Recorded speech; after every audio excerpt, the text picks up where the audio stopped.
Who among those who knew that tomorrow could be their last actually managed to fall asleep? This question seems simple, yet behind it lies an entire world about which we know almost nothing. We have seen gladiators on the arena, basking in glory beneath the roar of the crowd, but we rarely consider what happens afterward, when the torches of the Colosseum are extinguished and the warrior is left alone with the night. History favors heroes and contests, but it seldom cares about how these heroes sleep, what they think in the darkness, or what sounds they hear before they drift into sleep. And yet, it is during those hours, when the body finally gets a break, that a person truly becomes themselves, shedding the mask of the fighter and returning to their fears, hopes, and dreams. Imagine an evening in ancient Rome, the 1st century of our era. The sun sets behind the 7 hills, painting the sky in shades of orange and purple. The city gradually quiets down, shops close, and street noise fades away. But in one place, life begins to slow in a very particular way.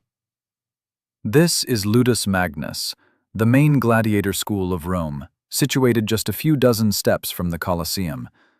A massive building with thick stone walls, narrow windows near the roofline, heavy doors reinforced with bars. Inside, in dozens of small chambers, hundreds of men prepare for the night. Some of them will step onto the arena tomorrow, others will get a rest for yet another week. Yet others already know that the day after tomorrow will bring the most crucial test of their lives.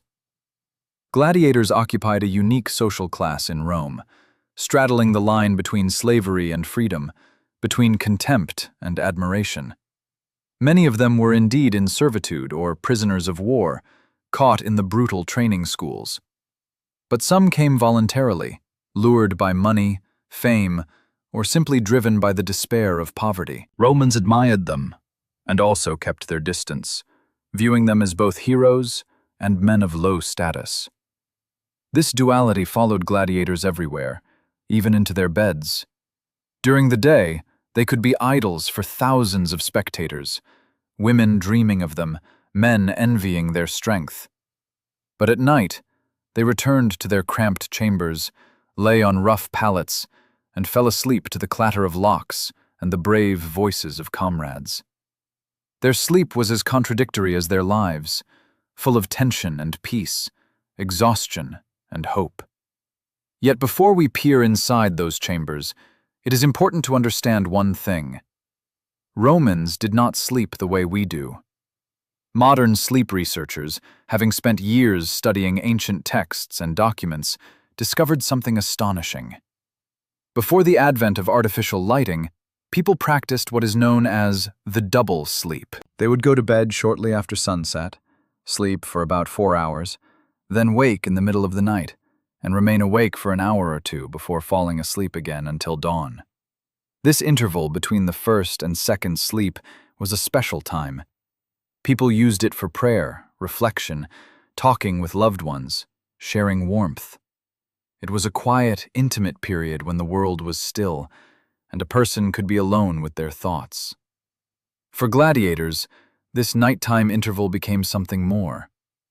In the darkness of their chambers, when the daytime shouts of trainers and the clang of swords faded, and the last oil lamps in the corridors flickered out, these warriors had a rare opportunity simply to be human. Some whispered with a fellow prisoner about a home they might someday return to. Others recalled the faces of their wives and children, left behind somewhere far away. Still others simply lay there, gazing into the darkness and listening to the sounds of the night barracks. Welcome to Lectures Under the Moon. I'm Daniel Hayes, and today we'll explore the sleep of ancient gladiators in Rome. In the quiet of the night, a faint cough echoes from the neighboring cell, accompanied by the creak of a wooden frame beneath someone's heavy body. Beyond the walls of Ludus Magnus, distant howls of dogs drift through the darkness, while the slow steps of the night guard with a torch echo softly in the corridor.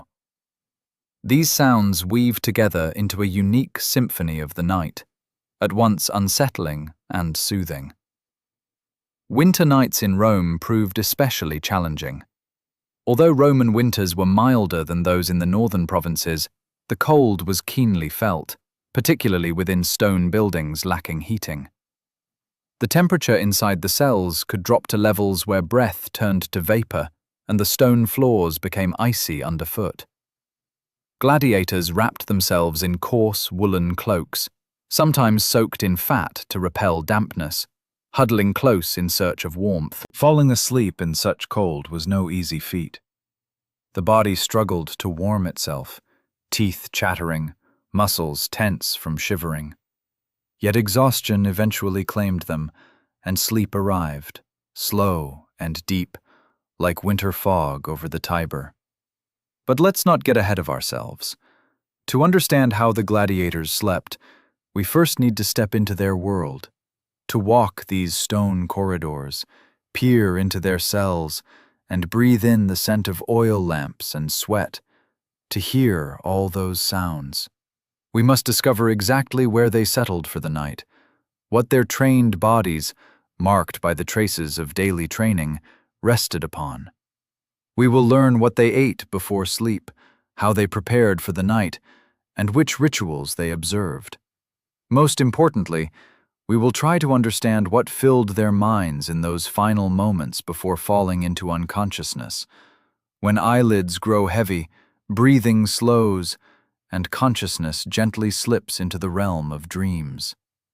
So, let us step through these walls. Ludus Magnus greets us with massive gates of dark wood, reinforced with iron. They creak on their hinges as they open into the inner courtyard, at the center of which lies the training arena. The ellipse, approximately 6,245 meters in circumference, is covered with sand, soaked with the traces of countless drills. But now, as the sun has set and twilight falls, the arena is empty and silent. The sand is smoothed by rakes, the footprints of daytime fights erased. Around the arena rise three-story brick barracks, forming a closed rectangular perimeter. It is within these walls that hundreds of gladiators spent their nights.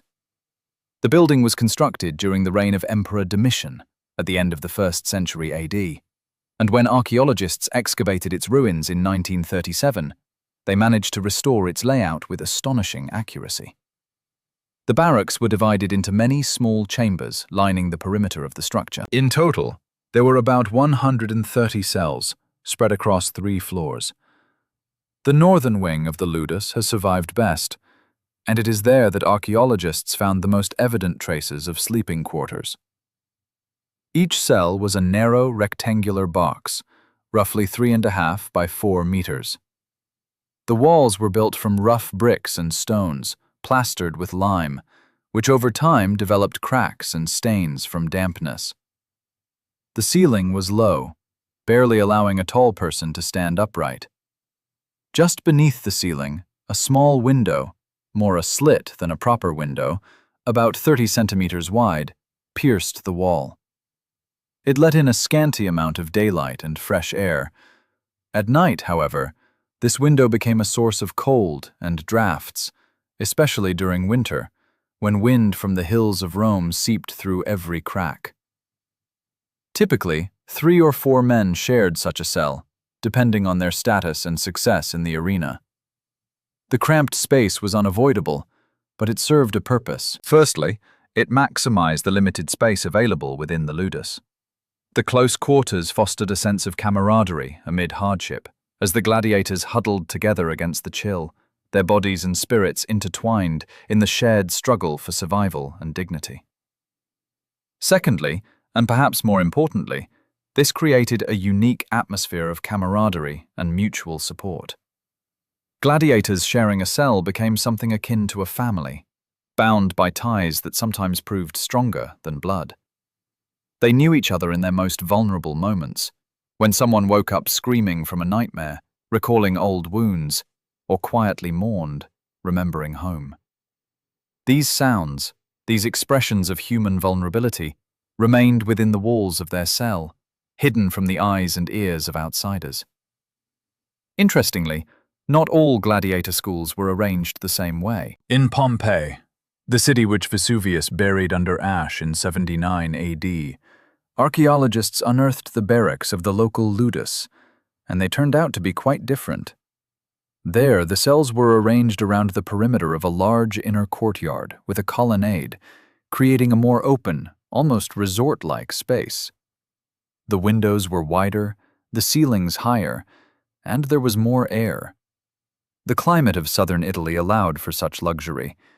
Gladiators in Pompeii could fall asleep beneath the rustling leaves of a garden in the center of the courtyard, with distant sounds of the Mediterranean Sea echoing softly. In Ludus Magnus, located in the heart of the empire, conditions were stricter, harsher, more resembling a fortified school rather than an open training ground. But let us return to the Roman cell, that small stone box where the nocturnal life of an arena warrior unfolded. The door was massive, made of oak, with a heavy bolt secured from the outside. Yes, from the outside, because many gladiators were held in a state of involuntary captivity, and at night they were locked in for their safety. Freedom of movement was non-existent even during sleep.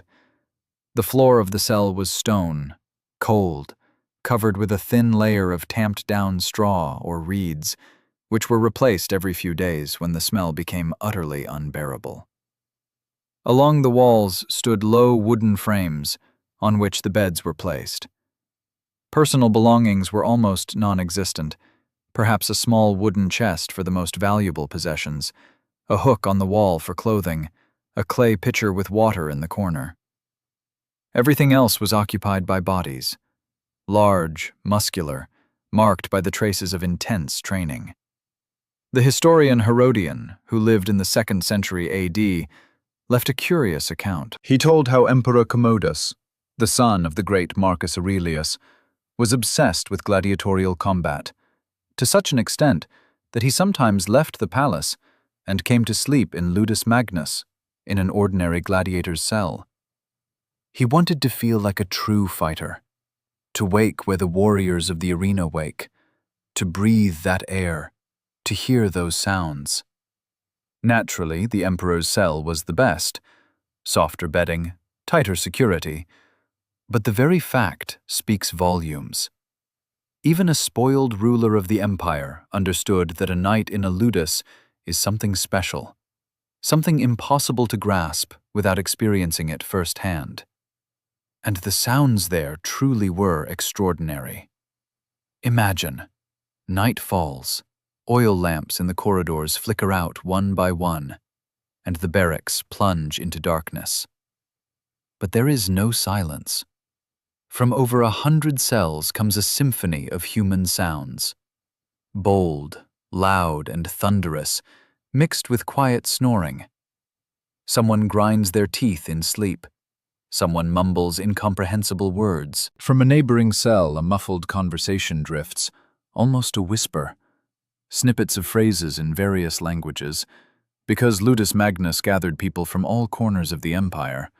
Thracians, Gauls, Germans, Africans, Greeks. Each spoke in their own tongue, but the language of nighttime reflections and hopes was the same for all.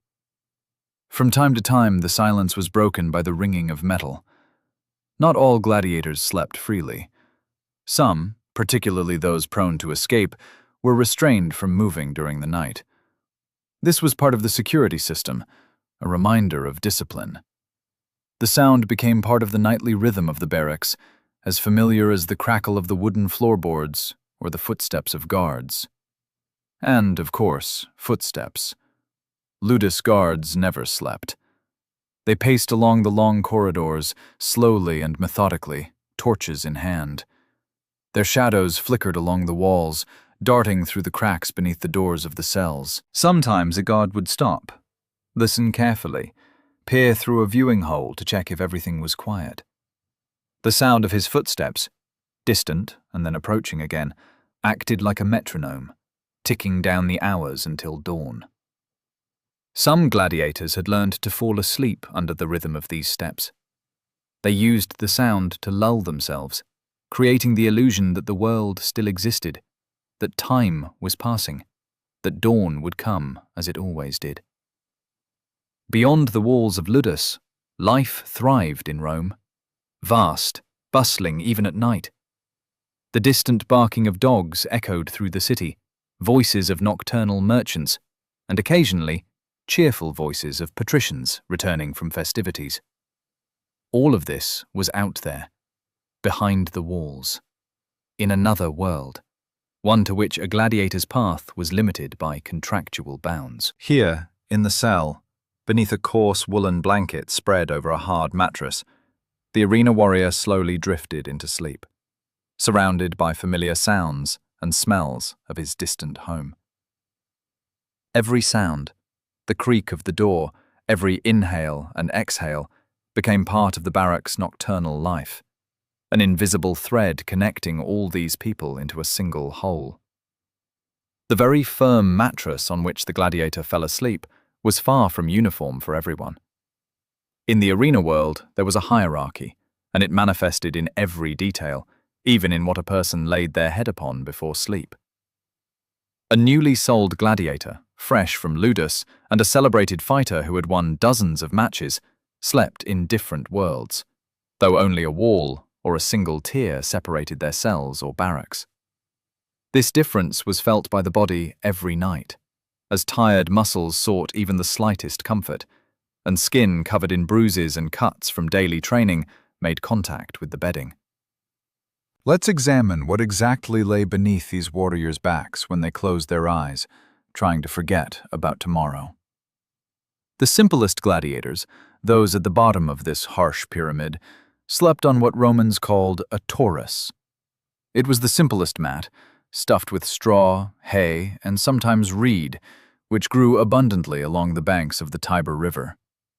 Imagine a large sack made of rough, uncolored cloth.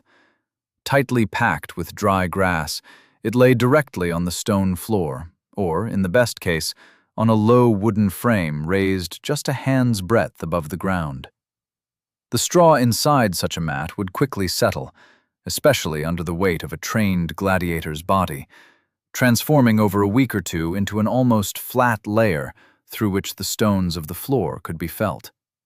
At night, when tossing and turning in search of a more comfortable position for a battered shoulder or a bruised hip, the straw would rustle and poke through the fabric with sharp stems, scratching the skin. This sound, the dry crackling of straw, was one of the most characteristic noises of the barracks at night, a constant accompaniment to the snores and sighs of sleeping men.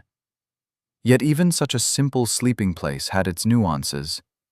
The straw was not changed as often as one might wish, perhaps once a month or even less frequently. Over time it absorbed odors, sweat released by the body even during sleep, especially on hot summer nights. The scent of damp, dried grass mixed with the musk of sweat, creating a unique atmosphere in each cell, a subtle reminder of the ongoing cycle of rest and toil. Every night, as the gladiators lay there, their bodies relaxed, the barracks seemed to breathe with them, a living, silent witness to their hopes, fears, and the unending struggle of their brutal existence. The oil that gladiators used to anoint their muscles was absorbed into the straw bedding. Over time, it took on such a strong smell that a newcomer, entering the barracks for the first time, would wrinkle his nose in disgust. But you grow accustomed to everything, and after a week that smell becomes familiar, almost part of the world you now live in. Some even said they couldn't sleep on clean, fresh straw. It was too strange, too unfamiliar. The body remembers its bed and demands exactly that, no matter what it is. Gladiators who had already proven their worth in the arena, those who had won several fights and brought in money for their owners, were given something better. They were moved onto primitive beds that the Romans called lectus, which could be translated as a bed for a common man. It was a wooden frame raised on legs roughly up to knee height, with a base made of intertwined leather straps. No springs, of course. Romans didn't know of such things. Yet these straps provided a certain elasticity, a kind of cushioning. When you lay on such a bed, the straps would bend under your weight, forming a hammock-like support, giving the back some measure of comfort. On top of the straps, they placed the same straw mat, but now it no longer rested directly on the hard stone floor. Between the mat and the ground was a layer of air, and that changed everything. The cold of the stone floor no longer seeped as sharply through the thin cloth sack, especially during winter, when the barracks stones turned icy. The straps themselves were woven from thick, tough cowhide, strong enough to support a large man's weight. They crossed over each other in a grid pattern and were pulled tight enough not to sag too much. Over time, however, the leather stretched, especially if a heavy soldier or a broad-shouldered gladiator slept on it night after night. The middle of the bed would sag increasingly, causing the sleeper to roll toward the center, waking up from the discomfort. They had to wait for the steward, the manager of the ludus, to tighten the straps again, or they would make do, tucking a rolled cloak under their back to level the surface. These small tricks, these methods for making sleep a little more comfortable, were passed down from veteran fighters to newcomers as precious knowledge, secrets of survival. But what about the most successful ones, those whose names the whole of Rome knew, the ones women greeted with cheers and men discussed in the baths and taverns? The stars of the arena could have real beds, similar to those in the homes of middle-class Romans. A wooden frame, decorated with simple carvings, supported a thicker mattress filled not just with straw, but with wool, or even a mixture of wool and down. That mattress was softer, more pliable, better at maintaining its shape. A real pillow could rest upon it, something more than just a rolled cloak under the head. This pillow was filled with goose feathers or soft wool, sewn into a linen cover that felt pleasantly cool against the cheek on hot summer nights. The sheet might be coarse, but it was still a sheet, not just a rough cloth sack filled with straw. The blanket, made from finer wool, could even be dyed in some color rather than the plain gray or brown common to all. Yet even this luxury was insignificant compared to what the wealthy Romans slept on. In their homes stood beds crafted from precious woods, inlaid with ivory or even silver. Their mattresses were stuffed with goose down imported from the north at enormous expense. The linens were made from the finest Egyptian flax or even Chinese silk, which cost more than gold. There could be several pillows of different sizes, and they were so soft that the head sank into them like into a cloud. The bedspread was embroidered with golden threads, and by the headboard, fragrant lamps filled with precious oils were lit, filling the room with the scents of roses, narcissus, or myrrh. Even the most celebrated gladiator would never know such sleep. His world and the world of Patria were separated by an abyss that no victories in the arena could cross. Yet, strangely, many gladiators did not long for such inaccessible luxury. Their bodies were used to hardness, simplicity, and minimalism in their sleeping arrangements. A soft bed might even seem suspicious, too relaxing, too drowsy, dulling alertness. An arena fighter had to always be on guard, even in sleep, and too much comfort could dull that readiness. Moreover, a hard bed was better for trained muscles that were constantly tense. A back accustomed to the support of a firm surface experienced less pain in the mornings than if it sank into a soft mattress. It may seem paradoxical, but seasoned gladiators understood that a warrior's body demanded not only toughness during daytime training, but also during nighttime rest. As for blankets and cloaks, there was also a hierarchy. Ordinary fighters wrapped themselves in coarse woolen cloaks they wore during the day over their shoulders. These cloaks, called sagum, were woven from sheep's wool, often uncolored, gray or brown. The wool was greasy, with traces of natural lanolin, making it water-resistant and warm. But it had a distinctive smell, especially when heated by the body. Such a cloak was quite heavy, and it kept warmth even on cold nights, but it was prickly, scraping the skin if one slept with an unclothed body. Therefore, many gladiators slept in light tunics that protected their skin from the rough wool. More successful fighters could get a blanket made from softer, processed wool, or even a linen coverlet for summer, when the heavy wool cloak became suffocating and hot. Once settled on their bed, whether it was a rigid straw mat on the floor or a relatively comfortable bed with straps, the gladiator prepared to fall asleep. Their body, exhausted from daytime training, demanded rest. But before surrendering to the night, they performed an evening ritual that helped calm the mind and prepare the soul for the unknown of tomorrow. What did these warriors do in the final hours before closing their eyes? How did their evening in the barracks unfold, once training was over, dinner eaten, and only sleep awaited? A gladiator's day did not end immediately after the last strike with a wooden sword on the training arena. Between exhausting exercises and the moment when the head finally touched a pillow or a rolled-up cloak, there were several important hours filled with rituals that helped the body and soul transition from tension to tranquility.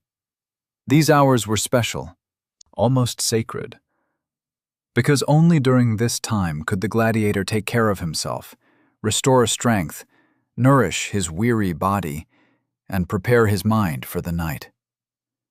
As is well known, the Romans went to sleep early, soon after sunset, when the natural light faded and lighting multiple oil lamps became an unnecessary extravagance. For gladiators, this routine was even more strict, as their morning training sessions began at dawn, and high-quality rest was absolutely essential to maintain their condition. Consequently, their evening schedule was carefully planned down to the last detail. Every action had its purpose and its place. The first thing after finishing their workouts was to head to the baths, small thermal baths that were a mandatory part of every decent human's life. At the Ludus Magnus, archaeologists have uncovered remnants of a bath complex heated by a hypocaust system. This was a Roman innovation for underground heating.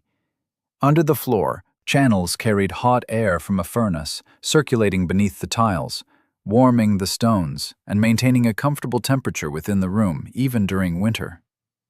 The water in the pools was also heated, though not to the same luxurious degree as in the larger public baths that wealthier Romans frequented. But for the gladiators, this was enough. Immersing themselves in warm water after hours of sword and shield drills, feeling the heat penetrate tired muscles, relaxing tense calves and shoulders. That was pure bliss, accessible to every inhabitant of the Ludus. The bathing was not merely a hygiene ritual. It carried a nearly ceremonial significance. The Romans believed that water washed away not just dirt and sweat, but also negative energy, mental fatigue, and heavy thoughts. Those whose lives were filled with constant physical exertion and relentless stress especially needed such cleansing. In the warm water, they could briefly forget about the challenges awaiting them the next day, close their eyes, and imagine themselves simply as humans taking a bath after a hard day, rather than fighters preparing for another brutal test. The sounds within the bathhouse also contributed to a calming atmosphere. The splashing of water, quiet conversations among comrades, the hissing of drops on the heated stones if someone splashed water for steam. The scent was distinctive, a mixture of dampness, hot stones, olive soap used for washing, and the characteristic aroma of communal baths that could not be fully washed out of the wooden benches and stone walls. During winter, the baths became especially vital. When a cold wind howled outside, and the temperature dropped so low that breath turned into vapor even in the daytime, the warm water in the Ludus baths was a true sanctuary. Gladiators could spend a little more time there, warming their frozen limbs after a day of training. This was particularly valued by those who trained in light armor, such as retiarii with their nets and tridents, who wore almost no protective gear and froze faster than the heavily armed murmillo or secutor. After bathing, they emerged with reddened skin, feeling recharged. The stark contrast between the icy air of the corridors and the warmth of the bathhouse was palpable. They had to quickly wrap themselves in cloaks and hurry to their chambers before the heat completely escaped their bodies. Following their cleansing, it was time for dinner, the last meal before sleep. The gladiators ate generously, but simply. Their diet mainly consisted of millet porridge, bean stews, coarse bread, and vegetables like cabbage, onions, and turnips. Meat was not as frequent as one might imagine. Studies of the bone remains of gladiators found across different parts of the Roman Empire revealed that they mainly consumed plant-based foods. Their diet was rich in carbohydrates and plant proteins, providing energy for intense training sessions and helping them recover quickly from exertion. Please like and subscribe to Lectures Under the Moon for more fascinating history stories. Most of the meat they received came from successful fighters, either before important matches or after particularly tough training sessions, and even then in small quantities. It might have been a preserved salami, dried meat, or occasionally fresh pork. The evening meal was hearty because they faced a long night ahead, and their bodies needed enough fuel to recover. The gladiators ate either in the communal dining hall or right in their cells, sitting on the edge of their beds or on the floor. Hot barley porridge, thick and almost like a paste, was generously flavored with olive oil. A bean stew with onions and garlic, warming from within and giving a feeling of fullness. A piece of coarse but fresh bread, baked in the ovens of Ludus, completed the meal. Perhaps a few dried figs or dates for those who had earned such a reward. And, of course, wine, diluted with water as was customary among the Romans. Drinking undiluted wine was considered a sign of bad manners. For a gladiator, who needed a clear head and quick reactions the next day, it would have been unwise. In winter, the evening meal became even more important. The hot stew, prepared by Ludus's cooks in large cauldrons hanging over the flames, was not just food.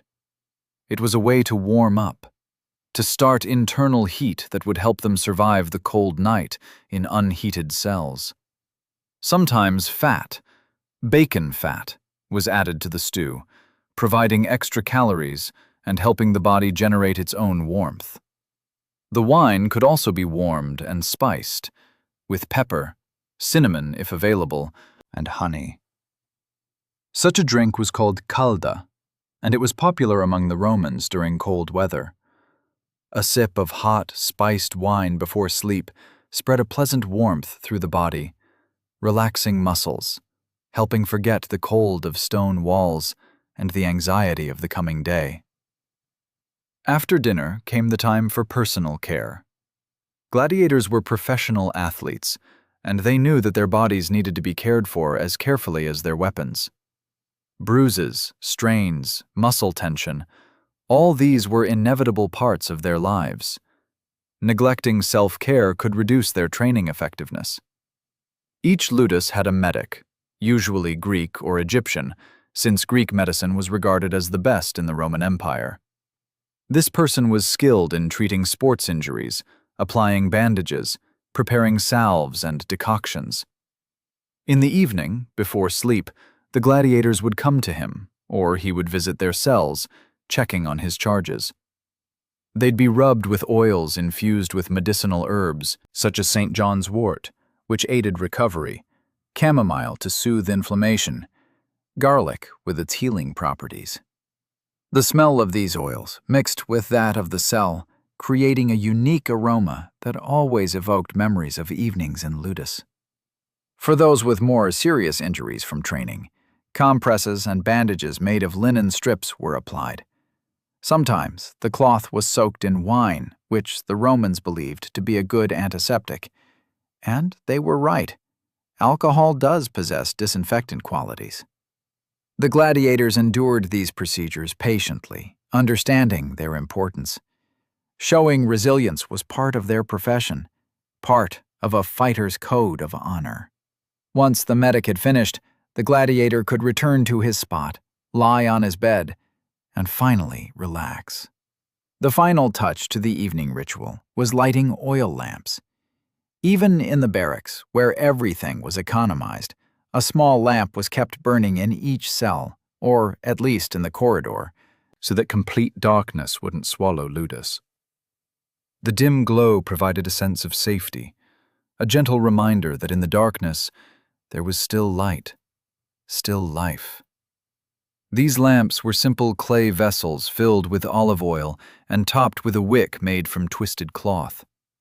The flame was small and flickering, casting soft shadows on the stone walls. Its warm glow, tinged with yellow and orange, created an illusion of comfort even within the starkness of the stone cell. The scent of burning olive oil was distinctive, slightly sweet with a faint hint of smoke. This aroma, combined with the flickering light, signaled that the day was over and it was time to rest. When everything was done, when the body had been scrubbed clean, fed, and given the necessary care, the gladiator finally lay down on his bed. He covered himself with a coarse woolen cloak, rested his head on a pillow or a rolled-up tunic, and let his eyelids slowly close. The sounds of the barracks faded into silence, conversation ceased, and one by one, the lamps extinguished. Night fell, bringing with it the first sleep. The initial segment of rest Roger Eckhart referred to as the first stretch of the night. 4 hours of oblivion, during which the body recovered and the mind wandered through the labyrinth of dreams. But not all nights were the same. In summer, during warm months, falling asleep was effortless. The body relaxed quickly, and sleep arrived nearly instantly. Yet in winter, when cold seeped through the stone walls and turned the cells into icy spaces, falling asleep became a true challenge. How did the gladiators endure these cold nights, when even the rough wool cloak offered little protection against the frost? Roman winters were not known for the severity of northern lands, but within the stone barracks, the cold was felt with particular sharpness. When December winds blew down from the Apennine Mountains, turning rain into wet snow, and causing nighttime temperatures to drop so low that water in the pitchers froze with a thin layer of ice, the lives of the gladiators faced a real challenge, not only during the day in training, but also at night in their own beds. Archaeologists studying the remains of gladiator schools across various regions found that in some areas, temperatures could fall as low as 13 degrees below freezing. In the Austrian city of Carentum, where a well-preserved gladiator school had been uncovered, winters were especially harsh, and evidence of special insulation measures is still visible. In Rome itself, the cold was less intense, but the dampness emanating from the Tiber River penetrated to the bones just as much as the dry northern chill. The stone walls of the barracks, which in summer stored coolness and provided welcome shade from the scorching sun, in winter became traps for the cold. Stone warms slowly, but also cools gradually. During the day, temperatures rose thanks to the movement of people, training, and the operation of kitchen fires. But at night, when everything was still, the walls released the accumulated cold back into the room. By dawn, the cells had become so frigid that the breath of sleeping men turned into thick vapor, floating in the air as white clouds. Small windows near the ceiling, which in summer provided ventilation, turned into sources of icy drafts in winter. Wind slipped through cracks, whistling through narrow openings, and even if the windows were covered with wooden shutters or fabric plugs, the cold still found its way inside. Falling asleep in such cold was no easy task. The body, even one exhausted from intense training, could not relax until it warmed up at least a little. Muscles involuntarily tensed, generating internal heat. Teeth chattered, and limbs shivered from the cold. Gladiators would lie down dressed, not removing their tunics as they did in the summer, but leaving on everything that could possibly provide even a hint of warmth. Over their tunics, they would throw on a woolen cloak made from sheep's uncolored wool, the very same rough cloak that during the day protected against rain. This wool retained its natural lanolin, making it water-resistant and capable of holding heat effectively. Yet, even beneath such layers, the cold managed to seep in, especially to their legs, which quickly lost warmth as they rested against the cold edge of the bed.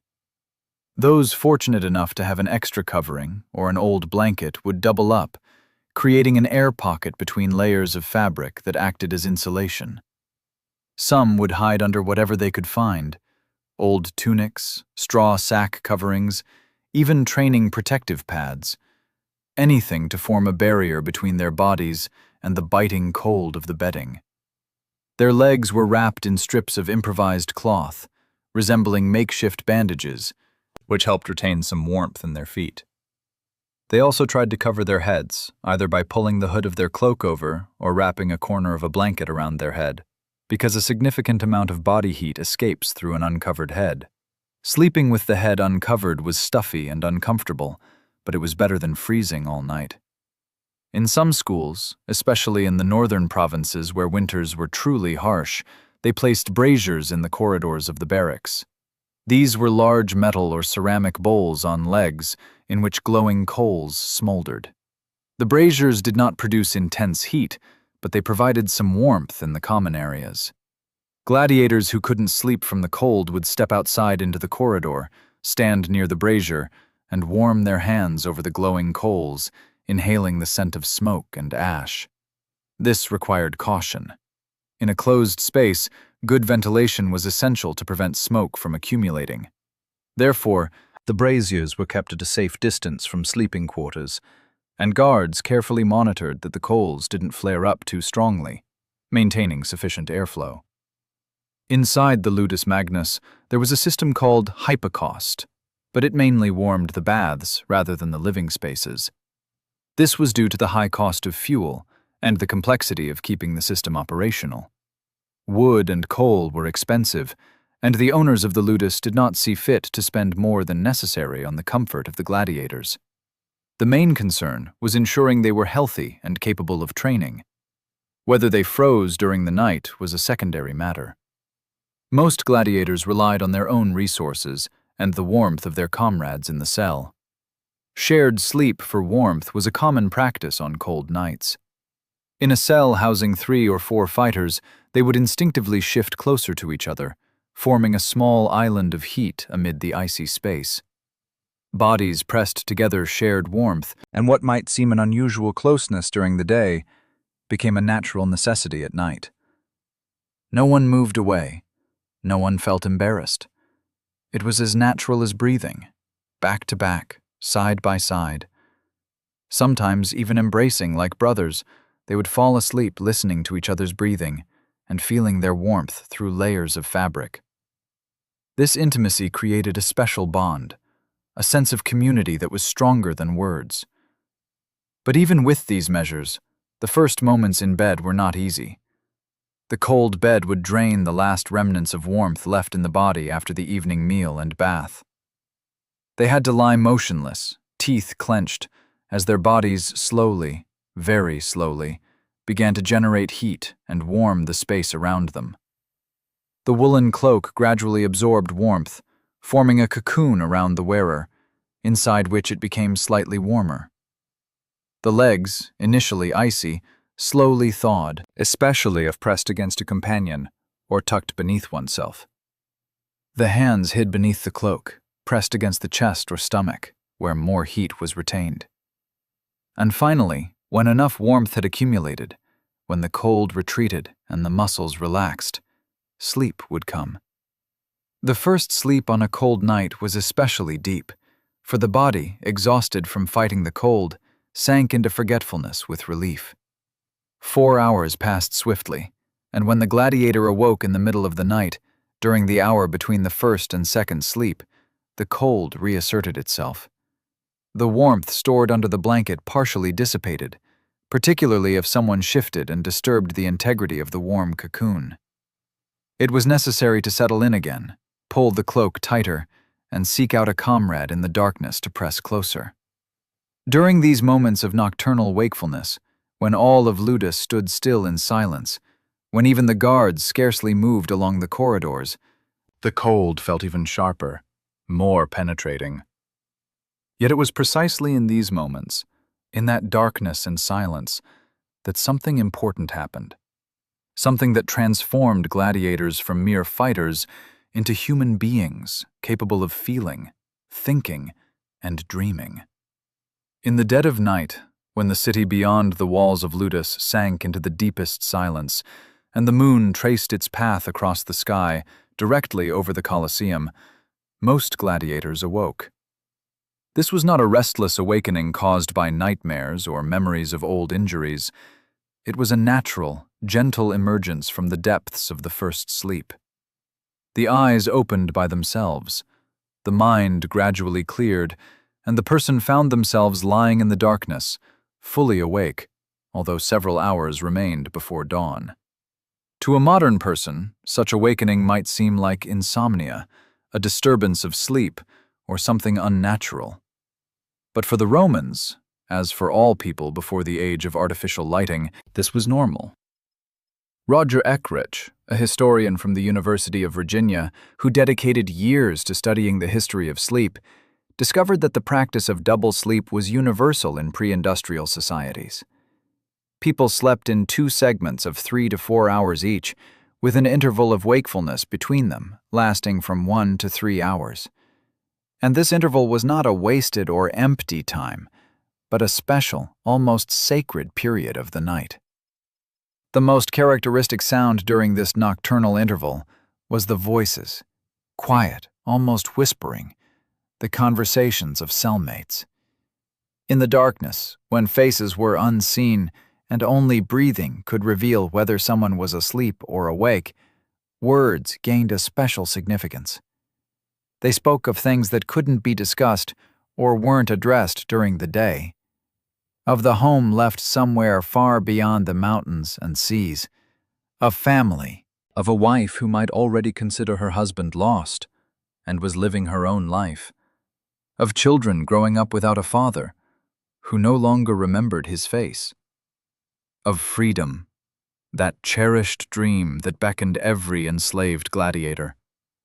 By law, a fighter who won a certain number of duels could receive a wooden sword, the symbol of liberation.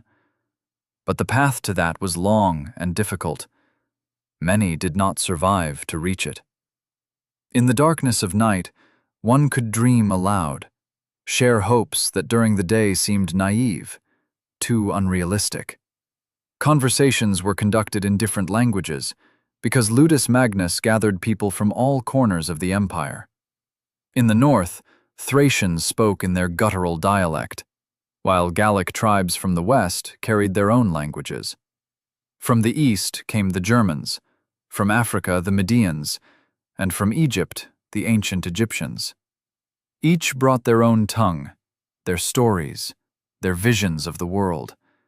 Yet, in the stillness of night, when whispers blend with breathing, language barriers fade away. It no longer matters what language a companion speaks. What counts is the tone, the warmth, or the sadness that can be heard in their voice. Someone would recount tales of their village, describing the scent of spring when the apple trees bloom. Others would recall their first appearance in the arena, the tremor and the strange thrill that grips you when tens of thousands of eyes are fixed solely on you. Some would simply remain silent, listening, and that silence was as eloquent as any words. Among the educated gladiators, and such men were few, some used these nighttime hours for writing. Under the dim glow of an oil lamp, lit only for this purpose to conserve precious oil, they traced letters on wax tablets or pieces of parchment, if any could be obtained. Letters to loved ones, perhaps never sent, but the act of writing itself brought relief. It was a way to express thoughts, organize feelings, or leave a mark of oneself, in case tomorrow's performance in the arena went awry. Archaeologists have discovered such messages, scratched into the walls of chambers, brief phrases in Latin or Greek. "Flavius was here. Remember me. I will return home." These graffiti were prayers, spells, attempts to cling to this world in some way. Prayer, in general, played a vital role in their nightly vigil. The Romans were deeply religious. They believed in gods, fate, and omens. Gladiators, living constantly on the edge between success and failure, were doubly devout. In the darkness of their chambers, when no one could see, they could turn to the gods with an honesty they masked during the day behind the mask of strength. Mars, the god of war, was naturally their patron. Yet they prayed not only to him. Fortuna, the goddess of luck, capricious and unpredictable, could sway the course of any contest in an instant. Nemesis, the goddess of justice who watched over fairness and restored balance, was especially revered among arena fighters. Some even had small shrines dedicated to Nemesis, where gladiators left offerings before stepping into combat. At night, during the intervals between sleep, they could simply whisper a prayer, asking for protection, for mercy, for one more day of life. In the chambers, where gladiators had limited freedom of movement, nighttime wakefulness carried a note of sorrow. The restrictions were a constant reminder of their position.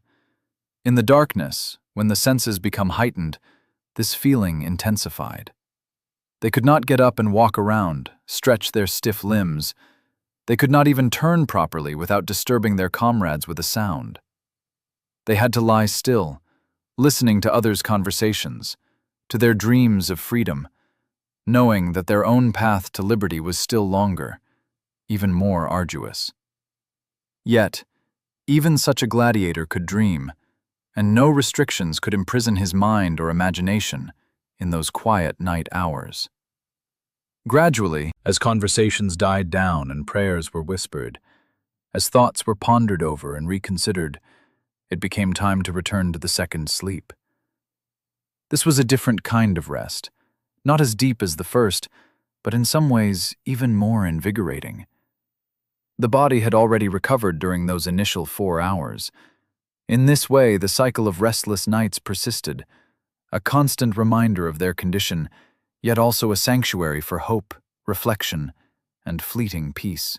The fatigue from the day's training had eased, and now the second sleep served more as a rest for the mind than for the body. The gladiators settled back onto their mats, pulling blankets over themselves and closing their eyes. Darkness enveloped them, silence thickened, and slowly, consciousness began to drift away from the cares of the day. This second sleep lasted until dawn, until the first rays of sunlight pierced through a small window set into the ceiling and cast their golden glow onto the closed eyelids of the sleeping men. But before they woke to face the new day, the fighters spent several more hours in a realm of dreams, where reality blurred with fantasy, where worries took shape as restless visions, and hopes transformed into bright images. What did these arena warriors dream of? What scenes did they see in their sleep? What images visited their minds? And what luminous visions protected their peace? The sleep of a gladiator was a special world, one untouched by restrictions, the walls of the barracks or the gazes of watchful overseers. It was the only space of true freedom, where the enslaved could become kings, where prisoners returned home, and where a fighter could lay down his sword and simply be human. The Romans attached great significance to dreams, believing them to be messages from the gods, windows into the future, signs of destiny. For the gladiators, however, dreams meant even more. They became a parallel reality, a refuge from the harshness of daily life. Each night, as they sank into their first and second sleep, these warriors experienced other lives, met those they might never see again, revisited places that existed only in memory. That is why waking in the morning was so heavy, because they had to return once more to the world of stone, strict discipline, and the uncertainty of what tomorrow might bring. What did these gladiators dream of? most often of home. It was the most common, the sweetest, yet the most painful dream. In sleep, they could return to their native village, see the familiar hills from childhood, hear the language spoken at home, something no one in Rome understood. They could step into the house where they were born and raised, see their mother by the hearth, their father working in the yard, their younger brothers and sisters playing on the porch. The sense of home were so vivid in these dreams. The smoke from the hearth, the aroma of freshly baked bread, the scent of herbs their mother hung from the ceiling to dry. They could touch these people, embrace them, hear their voices, and all of it felt so real that waking seemed like a loss, a departure from real life into a heavy, distant world. Family was another constant theme of their dreams. Many gladiators had been torn from their wives and children, placed in involuntary servitude after wars or due to debts. In sleep, their wife was always near, young and beautiful, just as he remembered her last. She smiled, reaching out her hands, and he could once again feel her warmth, hear her laughter. The children, whom he hadn't seen for years, remained in dreams small and unchanged, just as he remembered them. Though in reality they had grown up, and perhaps forgotten their father. In dreams, time froze. He could hold his son in his arms again, teach him something important, kiss his daughter on the top of her head. These dreams were unbearably sweet and painfully heartbreaking at the same time, because awakening shattered the illusion, pulled them back into the cell, an empty space where no one was waiting but other lonely, homesick souls. Freedom was the third great dream that visited the gladiators in sleep. It was the longing for escape, for release from the chains of forced labor and brutal existence, a hope for a life beyond the arena's cruel bounds. In their dreams, they could be free, flying over open fields, walking under endless skies, living unshackled and unbound by the weight of iron and the fear of death. These visions were their sanctuary, fleeting escapes from the relentless grind of their brutal reality. I dreamt of receiving a wooden sword, a rudis, a symbol of liberation, as if an announcer declared that I was free, no longer a prisoner but a free man. I saw the gates of Ludus swing open, and I stepped out into the streets of Rome not as a slave, but as a free person. I dreamt of walking along the road away from the city, the mountains fading behind me, and with every step, the past falling further and further behind. I dreamt of returning home, free, greeted at the threshold by loved ones, tears of joy streaming down their faces, as everything finally became what it was meant to be. These dreams were filled with light, air, space, everything that had been so desperately missing in the cramped stone cell. Yet when I opened my eyes, and instead of the endless road saw the ceiling of the cell, instead of freedom felt the weight of my confinement, my heart clenched with such deep sadness that I wanted to close my eyes again and return to that world, where everything seemed possible. But not all dreams were sweet. Night brought not only solace, but also anxiety. Troubling visions haunted the gladiators just as inevitably as shadows in torchlight. The arena intruded into their dreams with all its tension and drama. I saw myself standing in the center of the sand, surrounded by the roar of tens of thousands of voices demanding entertainment. An opponent appeared, massive, formidable. His sword glittered in the sunlight, and I knew that a duel was about to begin, and I had to be ready.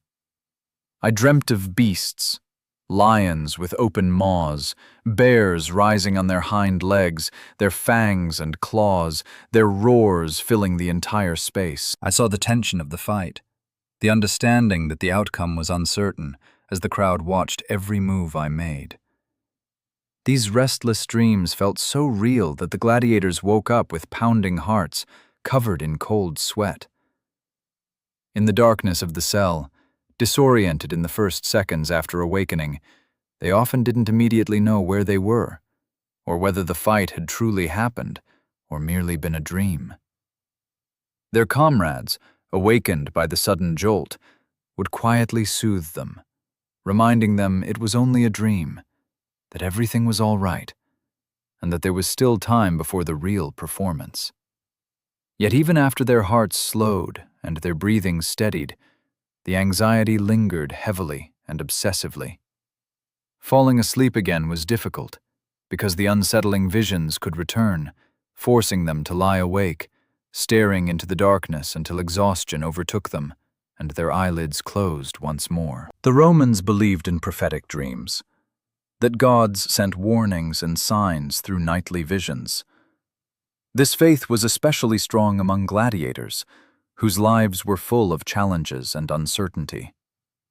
If a gladiator had a troubling dream the night before a performance, it could completely shake his confidence. A black raven perched on his shoulder was considered an ill omen. Dreaming of a damaged statue of a god was also a sign of misfortune. Dreams in which weapons broke in one's hands, shields cracked, or the arena's sand turned into quicksand were interpreted as warnings from the gods of impending difficulties. Conversely, good dreams could fill a person with incredible confidence. Seeing an eagle soaring high in the sky symbolized victory. Dreaming of the goddess Fortuna smiling and extending a wreath was a sign of good fortune. Dreaming that one won a fight easily and playfully was a positive omen, a promise from the gods of a favorable outcome. Among the Ludus residents were those who knew how to interpret dreams. Old, experienced gladiators who had survived dozens of matches and considered themselves experts in divine signs. They might have been specially summoned interpreters brought from the East, perhaps from Egypt or Greece, where the art of dream interpretation was particularly advanced. These interpreters would arrive in the early morning hours after a restless night, listening as the gladiator recounted his visions, awaiting their explanation. The interpreter listened carefully, asked clarifying questions, and then delivered a verdict. Sometimes he could soothe, reassuring the warrior that the troubling dream held a positive meaning, that certain symbols signified wealth, and some images foretold renewal and new beginnings. At other times, he confirmed the fears, and then the gladiator would go out to the arena already lacking enthusiasm, devoid of confidence, convinced that the outcome would be unfavorable. Insomnia was another form of nocturnal trial, especially before a significant performance, when it was known that the next day, instead of a training bout, a real contest awaited, where every move was critical. On such nights, sleep would not come no matter how hard one tried. Lying in the darkness, listening to the breathing of comrades, counting the beats of one's own heart, the mind refused to quiet. Thoughts spun one after another, obsessive, heavy. What will happen tomorrow? Who will be the opponent? Quick or slow, experienced or novice? Will the crowd be on your side or against you? What if you stumble on the sand? What if the sword slips from a sweaty hand? What if this is a pivotal moment in your career? To combat insomnia, there were their own methods. Ludus's medic could give a potent potion that plunged a person into a deep, endless sleep, a state where dreams and visions vanished, leaving only darkness and oblivion. But this remedy was used cautiously, because the next day the head would feel heavy, reactions slowed, and on the arena, this could lead to defeat. More often, they relied on gentler remedies, a chamomile or valerian infusion, warm wine with honey and spices, which relaxed the body and helped quiet anxious thoughts. But the best cure for insomnia was conversations with comrades. In the dark of the chamber, when sleep refused to come, one could quietly call out to a neighbor by name. If he was awake, a conversation would begin, about the past, about home, funny incidents from life, favorite dishes, women. The voice of a comrade, soft and soothing, was better than any potion. It reminded you that you were not alone, that there was someone nearby who understood your worries because he had gone through the same many times. Yet, despite restless visions and sleepless nights, sleep remained a sacred time for the gladiator. It was when the body recovered, wounds healed faster, muscles rested from the daytime burdens. It was when the soul, for a few hours, could shed the weight of its fate and fly anywhere, at any time, to any place. In dreams, one could be free, happy, loved. In dreams, there was no arena, no demanding crowd, no tension. Only you and your dreams.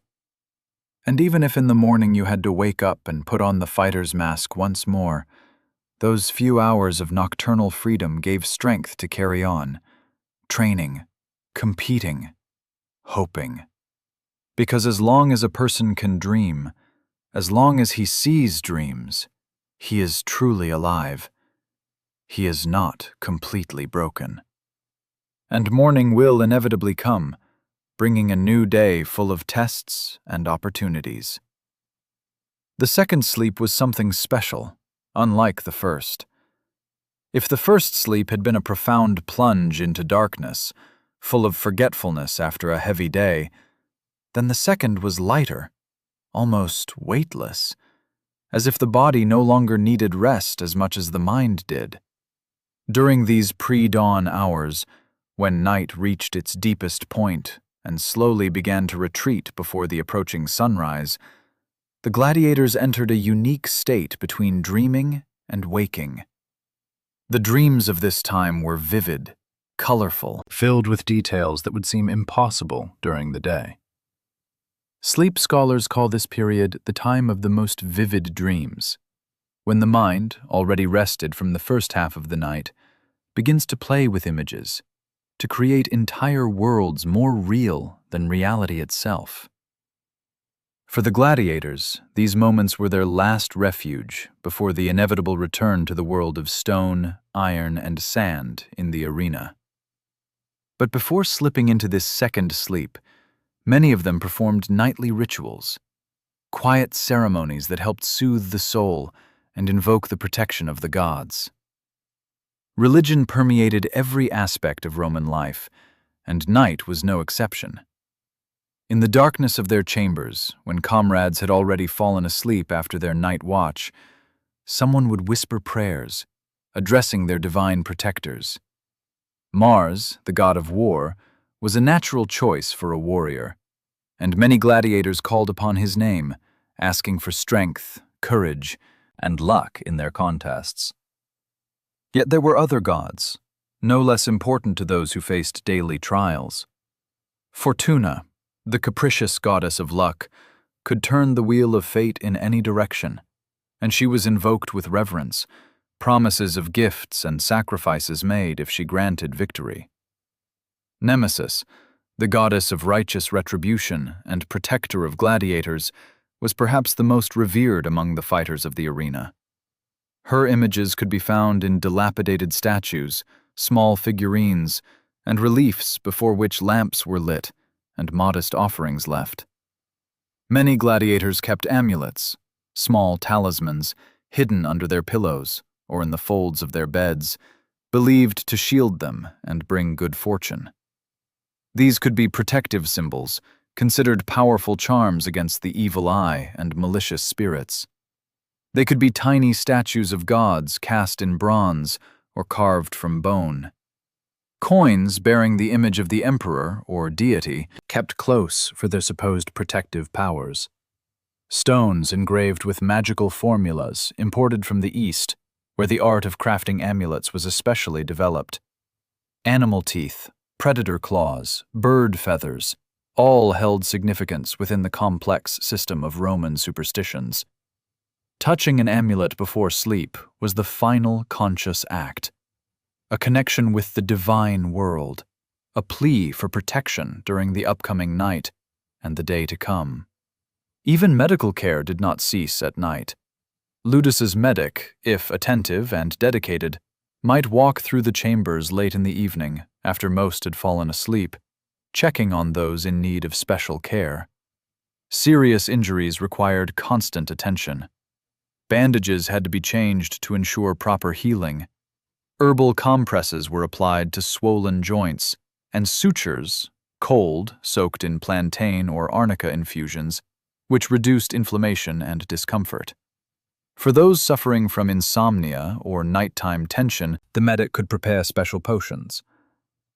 The herbal tincture made from valerian root, bitter yet effective, helped soothe nerves and induce sleep.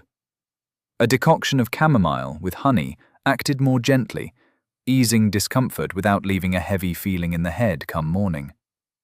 In extreme cases, when the discomfort was very intense, they used stronger herbal remedies that the Romans had learned to apply in ancient times. A small dose of a special infusion, dissolved in wine, would plunge a person into a deep, restorative sleep, allowing the body to fully recover. The second sleep period for the gladiators was more gradual, not as abrupt as the first. Their bodies were already rested. The tension had eased during the first 4 hours of sleep and the hour of wakefulness between them. Falling asleep now was like slowly sinking into warm water. Breathing grew steadier and deeper, muscles finally relaxed, and the mind let go of the last thoughts and worries. Inside the chamber, a profound silence reigned. So much so that even the snoring gradually subsided, transitioning into a deeper sleep phase where breathing became nearly silent. These hours before dawn were the most peaceful in the entire barracks, as if Ludus itself was slipping into rest, preparing for the new day ahead. Even the guards moved less frequently, understanding that everyone was in deep rest, too absorbed in their dreams to think about anything but their visions. Then, when the night reached its darkest point, when even the stars in the sky began to fade, heralding the dawn, the first signs of awakening started to appear within Ludus. These signs were still unnoticed by the sleeping gladiators, but the life of the barracks gradually returned. In the kitchen, fires were lit to prepare the morning porridge, and the smell of smoke mixed with the aroma of boiling beans and porridge began to waft through the corridors. Guards changed their torches for fresh ones, making their last rounds before the shift change. Trainers and officers of Ludus rose earlier than anyone else, discussing the plan for the day's training, checking lists of those scheduled to go to the arena. All of this happened in the twilight, in that gray zone between night and day when the world had yet to fully wake up but was no longer asleep. Awakening was sudden and relentless. The strike of the gong echoed throughout Ludus, loud, metallic, impossible to ignore, or the shout of the duty trainer, walking through the corridors, banging a staff on the doors of the cells and shouting orders to rise. Sometimes it was just the clatter of locks being opened, as guards unlocked the doors one after another, letting in the chilly morning air and the dull light of dawn. The gladiators awoke instantly, as fighters must when quick reactions are vital. Eyes opened, bodies tensed, and in a matter of seconds, the mind shifted from the world of dreams back into harsh reality. Some felt the tension in their stiff muscles, or discomfort from old injuries that reminded them every morning. Others sat on the edge of their beds, clutching their heads, trying to dispel the remnants of sleep and gather their thoughts for the day ahead. Some jumped up immediately, pulling on their tunics, splashing water from a pitcher into their faces, eager to shake off sleepiness as quickly as possible. In Ludus, there was no time to linger, no gradual transition from sleep to wakefulness. Within minutes of awakening, the gladiators were expected to be in formation, ready for the morning inspection, for breakfast, for the start of training. The new day began just as the previous one had ended, in routine, discipline, and constant tension of body and spirit. Yet those few hours of sleep were precious, a vital refuge in their relentless, demanding lives. In their dreams, they were free. In their dreams, they were at home. In their dreams, they loved and were loved. In their dreams, there was no arena, no demanding crowd, no emperor dictating the outcome with a single gesture of the hand. There was only a person and their dreams. And that was enough to keep them alive, to train, to hope. So how did Roman gladiators, these arena warriors living in constant tension between success and failure, sleep? They rested on hard straw mats or primitive beds bound with leather straps, wrapped in coarse woolen cloaks, and placed their heads on tunics sewn together instead of pillows. They slept in cramped, cell-like chambers where winter cold seeped to the bones and summer heat suffocated. They slept to the sounds of snoring, the quiet sighs of exhausted comrades, the clatter of locks, and footsteps of guards. They practiced double sleep, waking in the middle of the night to pray, talk with their comrades, or think of home. Their dreams were of freedom, family, victory, and also of anxiety, visions of the arena, challenges, and the unknown. But above all, they slept as humans do, preserving in those few hours of nocturnal rest that spark of humanity which neither involuntary servitude, nor harshness of life, nor ongoing trials could fully extinguish. Sleep was their final refuge, their secret kingdom, where they remained true to themselves. Thank you for watching Lectures Under the Moon. I'm Daniel Hayes, and I hope you enjoyed this journey into history.